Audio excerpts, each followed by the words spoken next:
Boa tarde. É sempre com muita alegria que nos encontramos para o estudo, renova as nossas energias, nos prepara, né, para os desafios do dia a dia e faz com que a gente troque, né, conhecimentos. Nosso tema é muito interessante, né? Muito interessante porque quem é que já não teve uma curiosidade de saber o que foi numa existência passada? Não é? Às vezes a gente até arrisca, né? Cleópatra eu já escutei muitas pessoas, muitas, já reencarnou não sei quantas vezes, né? Príncipes, princesas, demais, né? Assim, um pobrezinho assim que eu nunca escutei assim, ninguém falar, né? Mas deve ter, né? Com certeza, porque são experiências, né, que nós vamos vivendo. Então, hoje nós vamos falar do esquecimento do passado. Olha que assunto, né, interessante. Por quê?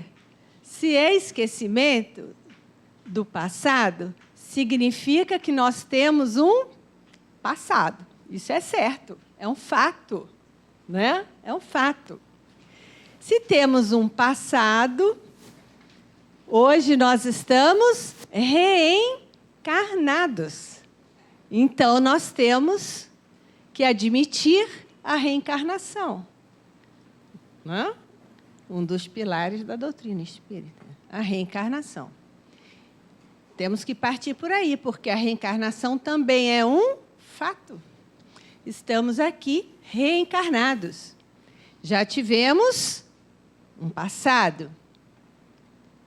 Por quê? Então, é a primeira questão que Allan Kardec faz aos espíritos, né?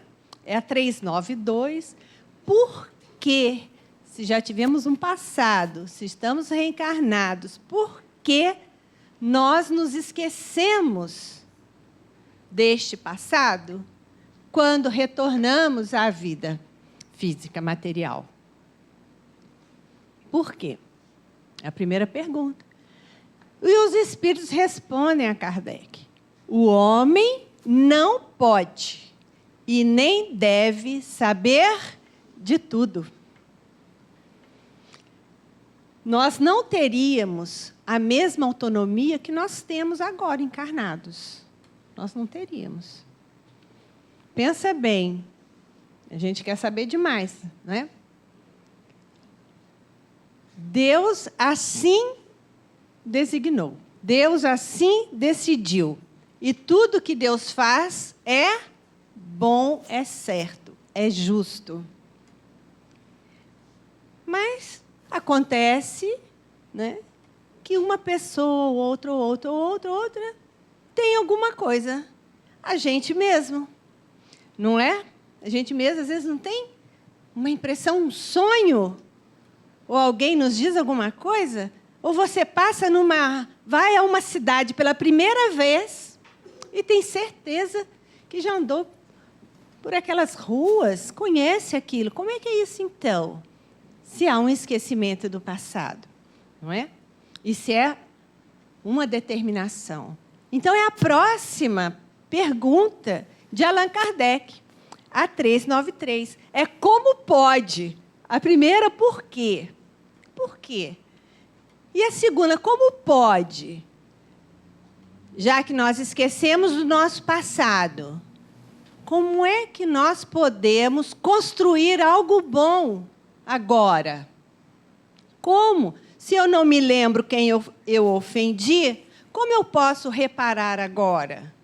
Se eu prejudiquei, né, determinada pessoa, como é que eu vou saber quem é ela agora? Como é que eu vou, não é, fazer o meu acerto de contas? Como é que isso pode, né? E Kardec ainda pergunta, como conciliar esse fato com a justiça divina? Olha que espetáculo. Como é que eu vou conciliar com a justiça divina isso? E os espíritos vão responder. E esse é tão interessante, esse estudo, porque Kardec explica muitíssimo cada questão. Eu acho que não tem outra parte, né, do Livro dos Espíritos que Kardec, ele próprio, investiga e traz informações para nós sobre esse assunto. E os espíritos, então, vão responder a Allan Kardec. Muito interessante, que para conciliar, né, para que a gente, né, não se sinta assim tão perdido, vamos dizer assim, nós temos a intuição. Olha que interessante, a intuição. A intuição nos protege. Ora, suponhamos, né, que eu tenha roubado a minha família, os meus pais, roubei os meus pais, fui embora, meus pais terminaram na miséria. Veja bem, a lei divina é soberana, nós temos débitos, e os espíritos superiores, eles se encarregam de estruturar aquela nova família para que a gente possa se encontrar e resgatar essas dívidas. Já pensou se eu volto com os meus pais? Porque se eu pretendo ter conhecimento da minha vida passada, significa que todo mundo pode. Se eu posso, todo mundo pode. Então, eu vou saber que meu pai sabe que fui eu que roubei. E meu pai vai saber que fui eu. E a minha vizinha também, meu primo, meu tio, e todo mundo. E quem não sabe vai ficar sabendo que alguém vai contar. Então, olha, que confusão é essa? Mas nós temos a intuição. Então, nós estamos naquele grupo familiar e, por alguma situação, não é? Eu fico ali, frente a uma caixinha cheia de joias. Foi nisso que eu errei. Eu peguei o que era dos meus pais. Mas, diante daquela... Eu tenho a intuição, não faça isso. Você reencarnou para superar, para ter a prova, a tentação e não cair nela. Então, a intuição vai nos proteger. Mas, se eu não considerar essa intuição, só uma joinha não vai fazer falta, não, vai. Não vou pegar tudo, não. Vou pegar só um pouquinho. Então, a gente vai desconsiderando aquilo que a própria lei nos auxilia. E aí a gente vai se enrolando, não é? Então, os espíritos vão falar da importância da intuição. Alguns têm intuição muito apurada, outros mais ou menos. Outros nem percebem que têm a intuição. No livro Nosso Lar, no capítulo, no finalzinho, é Sacrifício de Mulher. André Luiz vai contar que a sua mãe foi visitá-lo e diz que vai reencarnar em breve. E André Luiz se surpreende. Mas, mamãe, a senhora nem precisa, porque ela era um espírito mais iluminado. A senhora não precisa, por que a senhora vai descer, né, as lidas terrenas e tal? Aí ela falou, não, meu filho, amar é muito mais do que estender a mão. O seu pai está reencarnado, eu vou reencarnar para seguir com ele, porque o pai vinha de região umbralina muito sofrida e perseguido por espíritos de mulheres com quem ele havia se envolvido. E essas mulheres o perseguiam muito. Mas olha a resposta da mãe. Amar é muito mais do que estender a mão. É dividir, é estar junto, é proteger. E ela se despede. Ela vai reencarnar, vai novamente se unir a esse marido e vai receber como filhas as perseguidoras dele. Veja o trabalho que dá para a gente reencarnar. E, às vezes, a gente reclama todo santo dia da nossa vida. porque não temos isso, não temos aquilo, porque o fulano não fala mais com a gente, fulano, né, não gosta mais de mim, e a gente vai se perdendo numa visão muito material da vida. Mas reencarnar dá muito trabalho.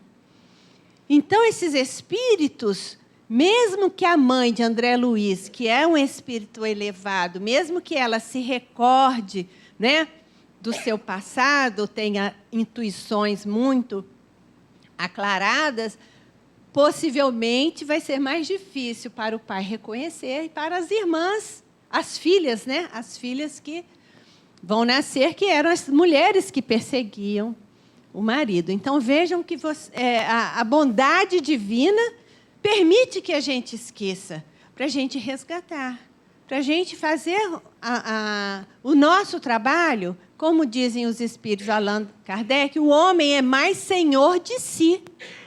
A gente é mais senhor de si, da nossa vida. Kardec vai para 394.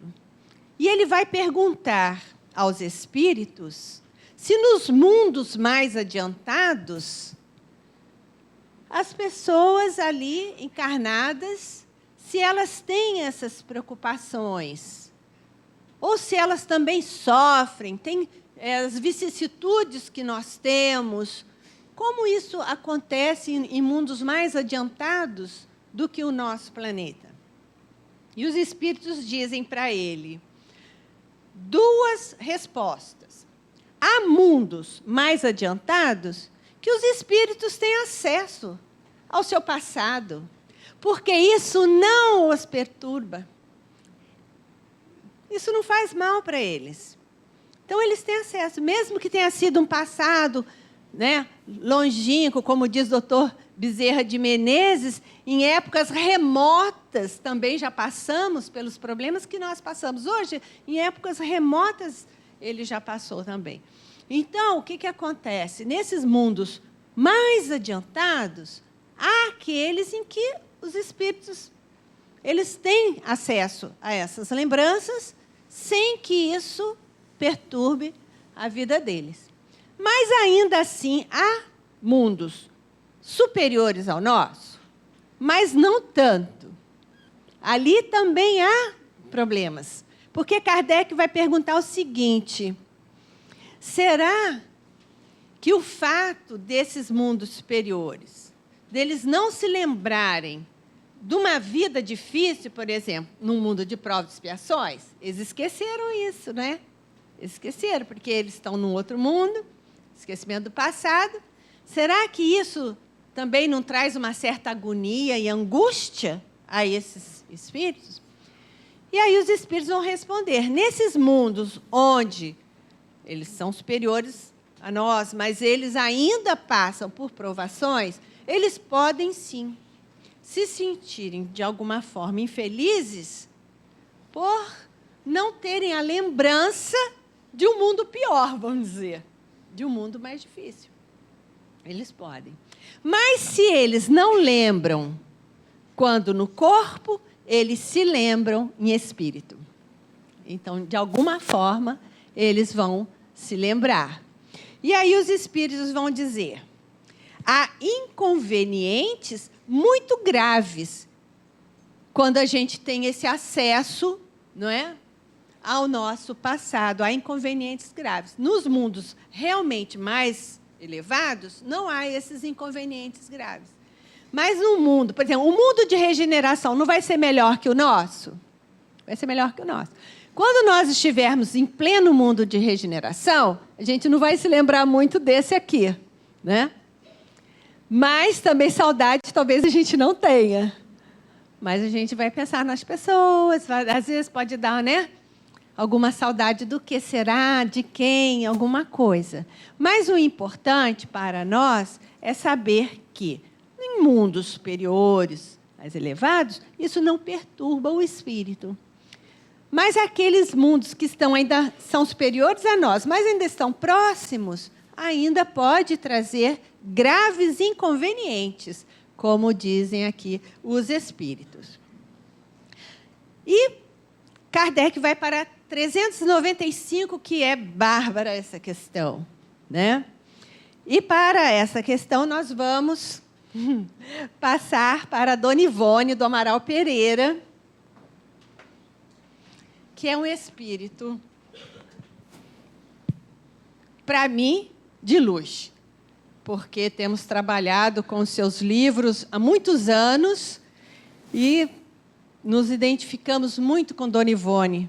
Dona Ivone Pereira é um nome dentro da doutrina espírita, um nome de destaque, cujas obras precisam ser lidas, estudadas, compreendidas pela grandiosidade, né, dos seus conteúdos. Então, é uma obra vasta, pode não ser tão grande como, né, a de André Luiz, a do Chico, né, de tantos, do Divaldo, que também tem os livros maravilhosos, mas a preciosidade dela não quer dizer a quantidade, porque ela tem essa preciosidade em toda a sua obra. Então, hoje nós vamos falar dessa questão. Por que a 395, ela mesma, Dona Ivone, coloca dentro do seu estudo. Esse livro, gente, chama Recordações da Mediunidade.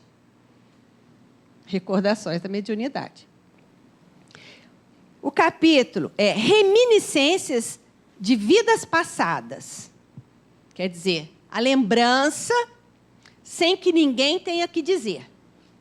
Porque uma coisa é a gente participar, por exemplo, de uma terapia de vidas passadas e, através dessa terapia, ou nós acessamos aquilo, ou alguém, de alguma forma, né, nos ajuda a um intermediário. Essas reminiscências de vidas passadas, ela muitas vezes acessava mesmo sozinha, ou com algum mentor, tá? Olha, a pergunta é essa, eu vou até ler a pergunta porque é fantástica. Podemos ter algumas revelações a respeito de nossas vidas anteriores? Será que a gente pode ter revelações? Os espíritos vão responder, nem sempre. Nem sempre. Contudo, muitos sabem o que foram e o que faziam. Olha que interessante, né? Mas não é, como diz Machado de Assis, não é para a generalidade das gentes. Alguém tem, não é? Mas não, nem todos têm essa coisa. Aí a gente vai ver por que alguns têm, né? Então, nem sempre. Contudo, muitos sabem o que foram e o que faziam. Se lhes permitisse dizê-lo abertamente, extraordinárias revelações fariam sobre o passado. Muitos não falam nada e sabem do seu passado. Acredito que Chico soubesse tudo, ou quase tudo. Não é? E tantos outros, como o Divaldo Franco, todos os grandes médiuns que têm, né, essa abertura. Então, nós escolhemos, nesse livro dela, Reminiscências de Vidas Passadas, o início do livro, ela vai traçar aqui uma conversa com o leitor sobre mediunidade, sobre as suas vidas. E vale super a pena, gente, maravilhoso. Depois que ela faz essa introdução, aí ela diz o seguinte: as páginas que se seguem, as que vêm agora, extraídas sempre do nosso arquivo de memórias, veja isso, são a narrativa da triste infância que tivemos devido às recordações conservadas ao reencarnar da nossa passada existência. Que o leitor julgue do que foram a infância e a juventude que tivemos, e que as virtudes do Consolador enviado por Jesus puderam acalentar e remediar sob a proteção do amor, do trabalho e da fé. Dona Ivone vai dizer que o que a salvou de grandes e maiores sofrimentos foi justamente a doutrina espírita. Foi a sua fé, o seu trabalho na doutrina espírita. Porque Dona Ivone, ela veio de 2 suicídios que ela cometeu em vidas passadas. E houve um comprometimento muito grande no seu perispírito. Então, ela teve várias situações de saúde, né? De catalepsia. Então, por esses problemas que ela trouxe do passado. Mas ela tinha acesso a essas vidas passadas com o objetivo dela não se esquecer dessas vidas para, nesta atual, não cometer o suicídio. Nessa atual, ela aproveitar a vida dela para justamente trazer o maior tratado que se tem na literatura, que é o livro Memórias de um Suicida, que é um tratado. Segundo André Luiz, é o livro dos últimos 50 anos e dos próximos 50 anos.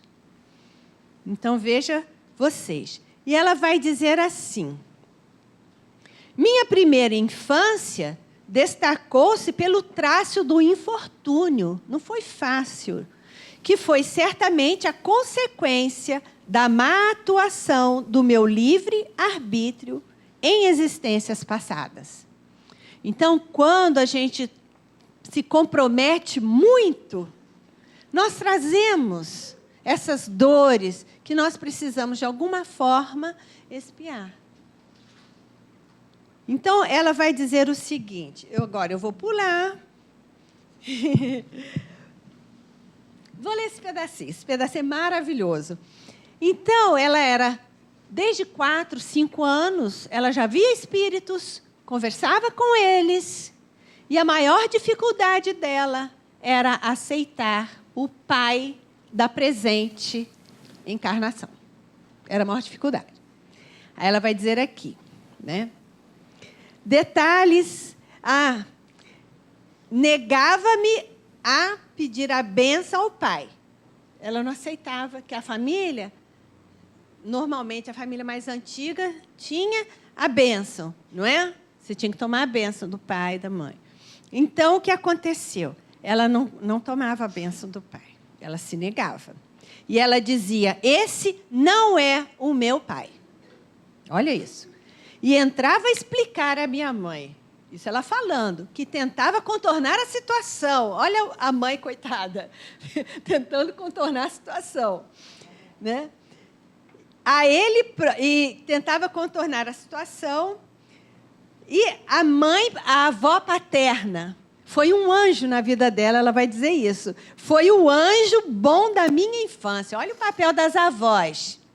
Essas crianças que são muito trabalhosas, às vezes o compromisso com o pai, com a mãe, são compromissos muito fortes, muito sérios. E os avós estão ali para ajudar, para estender a mão, né? Então, ela vai dizer isso. A minha avó paterna, que foi o anjo bom da minha infância, que era a personagem que dominava as minhas recordações. Esse é o espírito que ela via, né? E ela, olha os detalhes, referindo-me à casa do meu pai, porque ela falava que não queria ficar naquela casa. A casa do meu pai, eu descrevia um saguão que me era muito familiar, de tijolos de cerâmica. Olha só os detalhes, coloniais, onde a minha carruagem, vejam vocês, entrava para eu subir e descer. Havia aí uma escada interna por onde eu subia para os andares superiores. Narrava eu, desfeita em prantos, descrevendo a casa a fim de que me levassem novamente para lá. Então, ela tinha lembrança muito clara. E depois tem muitas coisas aqui. Vocês vão depois ler, vão verificar. Ela sabe a época, né? A hora do banho, frequentemente eu exigia de minha avó certo vestido de rendas negras com grandes babados, muito armado e amplo, inexistente em nossa casa e que eu jamais vira. Pedia, né, as luvas, olha, as luvas né? Pedi a mantilha, a carruagem para o passeio, porque o meu pai esperava para sairmos juntos. Então, ela vai narrando aqui, não é? As dificuldades e como também eles não a compreendiam totalmente. Nem o pai, nem a mãe, parecia mais que ela fazia uma coisa assim, meio de propósito, meio de birra. E ela também não entendia o que estava acontecendo, né? Mas ela era muito firme e ela dizia, esse não é o meu pai. O meu usa um paletó muito comprido, com uma capinha dos lados, um chapéu muito alto e cabelos meio brancos e mais compridos. E usa bigodes grandes. Ele é um pouco velho, não é moço como esse aí, como o pai dela, que era moço. Então, vejam vocês. Depois ela vai dizer que os pais eram espíritas, o pai era espírita. Mas talvez não compreendesse tanto os benefícios que a doutrina espírita poderia oferecer. Por quê? Porque ela só vai participar do tratamento espiritual aos 9 anos. Então, ela diz aqui, no entanto, ela pequena, ela falando dela ainda nessa fase de 4, 5 anos. No entanto, bastaria uma série de passes bem aplicados. Frequência às reuniões de estudo evangélico, num centro espírita, bem orientado, e preces para que tão anormal situação declinasse. Então, veja, né, que o passe, né, a prece, o evangelho no lar, toda essa movimentação, né, terapêutica da doutrina espírita, teria, né, resolvido e ajudado, né? Se, como é evidente, o fato de recordar existências passadas é, antes de mais nada, uma faculdade, aquele tratamento, né, tê-la-ia adormecido em mim, desaparecendo as incomodativas explosões da subconsciência, ou talvez fosse mesmo necessário ao meu reajustamento moral espiritual. Então, ela vai dizer depois, né, mais tarde, atingindo os 9 anos de idade, é que esse tratamento naturalmente se impôs. E com os tradicionais passes terapêutica celeste, que balsamizou minhas amarguras de então, sobrevieram tréguas e consegui mais serenidade para a continuação da existência. Olha, que espetáculo, não? Então, hoje a gente tem a casa espírita, nós temos passe, tratamento espiritual. Nossa, e às vezes a gente tem na nossa casa, né, uma criança, ou um jovem, ou uma pessoa, um adulto, né, passando por problemas desse nível que poderiam ser tratados na casa, se acalmar, poderiam receber essas energias novas. A gente tem que estar atento, não é? Porque muitas coisas, o Dr. Bezerra de Menezes, ele vai dizer, nesse mesmo livro para a Dona Ivone, que em muitos casos que ele tem atendido, né, em casos de loucura, considerados de loucura, na verdade, eles não eram loucos, casos que ele atendia. Eles estavam tendo reminiscências do passado. Com certeza, tinham cometido também, né, graves infrações à lei. E, nesse mesmo livro, ela vai falar também de Leon Denis. Leon Denis foi o espírito também que a acompanhou como um dos seus mentores. E Leon Denis, ele fez toda a parte doutrinária evangélica do livro Memórias do Suicida. Então, essa parte toda doutrinária, Camilo Castelo Branco, que é o famoso escritor português, foi suicida, e ele conta a história dele e de seus companheiros, após o suicídio, e todo o trabalho, né, e assistência da Legião dos Servos de Maria, né, cujo comando está com Nossa Mãe Santíssima. E Leon Denis, voltando aqui na 394, na anterior, vocês se lembram que há mundos adiantados, que o espírito pode ter essa recordação e não trazer perturbação alguma? No início trouxe perturbação, porque não se sabia direito. Os próprios pais da Dona Ivone não sabiam exatamente o que estava acontecendo.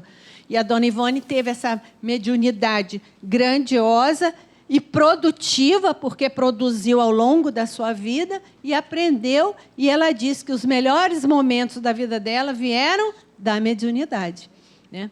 E Leon Denis, para a nossa grata, né, alegria, esse livro aqui também recomendo, porque Leon Denis fez muitas viagens.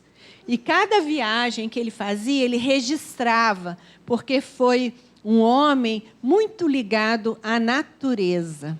Então, aqui ele vai falar de Deus através da natureza. Olha o livro, O Grande Enigma, de Leon Denis, O Grande Enigma. E Leon Denis, que também é citado pela própria Dona Ivone, essa viagem que ele fez, vou te dizer, é maravilhoso esse livro. Ele deu o título de A Montanha, tá? Impressões de viagem, a montanha. Eu vou ler só um pedacinho que está aqui dentro do nosso estudo. Eis-nos na grande Chartreuse. Então, ele foi fazer passeio pelas montanhas. Ele ficou vários dias nessas montanhas, não é? Em contato com a natureza mais pura, né? Vendo aquela beleza, ele vai narrando toda a beleza que ele via dali, tá? Passei muitos dias neste asilo de paz e de recolhimento. Ali havia um mosteiro. Esse mosteiro, já na época de Leon Denis, já não havia monges mais, tá? Mas havia as pessoas da região que se reuniam ali para fazer preces, né? Aí ele vai dizer aqui, ó, já há algum tempo os monges desapareceram e Chartreuse foi abandonada, né? O sítio perdeu seu prestígio religioso. Da tribuna reservada aos visitantes, onde ele ficava, assisti ao ofício da meia-noite. 3 fracas luzes espaçadas, e aí ele vai falando da capela e das preces, né, que ele ouviu e presenciou ali. Mas o mais interessante de tudo, que ele via esses acontecimentos. E saindo para passear, olha isso, ele vai até o cemitério, que ficava ao lado. E ele diz o seguinte, o cemitério do convento é de aspecto lúgubre. Nenhuma laje, nenhuma inscrição determina as sepulturas. Na fossa aberta, deposita-se simplesmente o corpo do monge, revestido de seu hábito e estirado sobre uma tábua, sem esquife. Depois, cobrem-no de terra. Nenhum outro sinal, além de uma cruz, designa a sepultura desse passageiro da vida, desse hóspede do silêncio, do qual ninguém, à exceção do prior, saberá o nome verdadeiro. Aí ele se questiona, será a primeira vez que percorro esses longos corredores e estes claustros solitários? Não. Quando sondo o meu passado, sinto estremecer em mim a misteriosa cadeia que liga a minha personalidade atual à dos séculos escoados. Sei que entre os despojos que ali jazem, nesse cemitério, há um que meu espírito animou. Veja que espetáculo, né?